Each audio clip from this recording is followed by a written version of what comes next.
И денес сум тука пред еден само од символите на срамот. Тие дивоградби позади нас.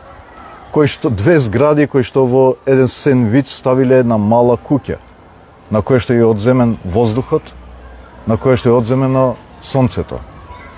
На неколку метри понатаму е познатата зграда Титаник, која што е една карикатура на 20-годишното беззаконие и владење на мала клика, кој што нормално дека го нарекува Чаир диамант, бидејќи беше на некој начин рудник за диаманти за таа клика. Меѓутоа тоа се само дел од стотици згради, кои што се изградени бесправно, на несоодветни парцели, со несоодветна статична структура, кои што им го одземале, како што реков, на луѓето погледот до сонцето, до воздухот. И го направиле денеска Чаир тоа што е. Еден голем хаос. Овие згради се жив доказ за една системска корупција, но и за еден сојуз помеѓу бизнис интересите и институциите, на штета на граѓаните. И мојата порака денес е јасна. Овој хаос ќе престане. Што ќе направам како иден градоначалник? Целосна ревизија. Ќе се прегледа секој документ, секоја дозвола, секој сомнителен случај.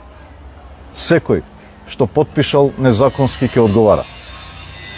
Јавна дигитална мапа, секоја дозвола и секоја градба ќе бидат достапни со еден клик. Нема повеќе тајни дозволи и скриени договори. Мораториум на сите сомнителни градби. Сите постапки за кои постојат индиции за незаконитост ќе бидат стопирани додека не се утврди законитоста. Но и правда за измамените граѓани. Честните купувачи на станови не се виновни. Прво ќе им ја гарантираме безбедноста, а одговорност ќе понесат само тие што ги злоупотребиле институциите. Информациите дека граѓаните кои што биле манипулирани за да ги трошат се тоа што имаат штедено во животот, за да купат стан кој што не е регулиран, а има сериозни фалинки во статиката, во механиката, во електриката. Извештаите се, прогнозите се, дека еден помал земјотрес во Чаир или еден пожар налик на Кочани, жртвите ќе бидат безбројни во Чаир. И затоа сакам прво да ги смирам тие граѓани, дека тие нема да бидат жртви на процесот на кој што биле манипулирани.